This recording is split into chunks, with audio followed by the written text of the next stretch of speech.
Black and white is always posed as opposites in photography, in symbolism, in art, and tragically, in humans.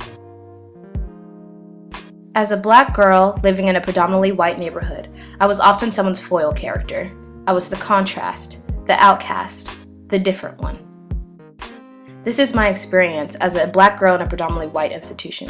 However, not only did I feel like a contrast to my white counterparts, but more surprisingly, to the Black men in my neighborhood. As many young, high-achieving Black women will tell you, I felt isolated, as I was often the only Black person in my higher-level courses. Although I was friends with people who didn't look like me, there were certain aspects of life in which we just couldn't relate. I found myself spending a lot of time explaining and justifying my culture, rather than actually conversing. That's why I made the decision to start seeking after other high-achieving Black peers. There, I began to see a pattern. Most of the people in these programs were women.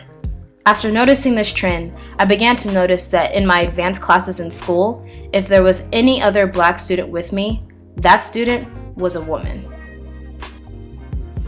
I graduated from high school and moved all the way from Colorado to the South, thinking I would notice something different. However, I sadly found the same trend. The Black female population on campus far outweighed the Black male population. Furthermore, Black male participation in extracurriculars were limited.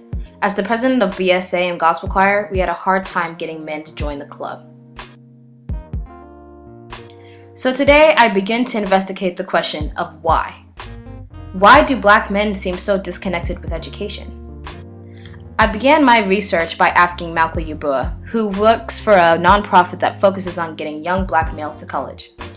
Why do you think young Black women are outperforming Black men? One reason is because of the expression of masculinity through Black bodies. Sexism and racism are intersectional. Patriarchal definitions don't only hurt women, but also men.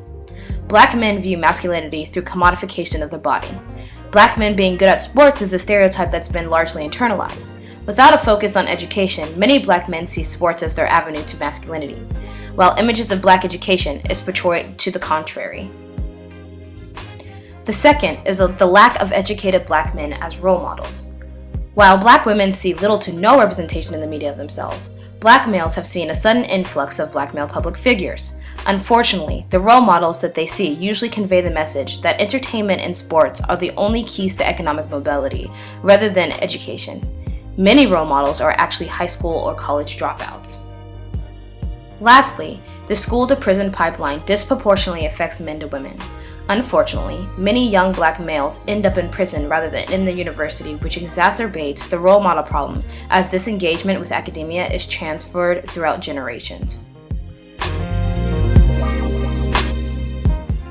The problem is, how can a marginalized group of people fight an oppressive system if it is dichotomized within itself? The solution is to change the frame of the Black male identity.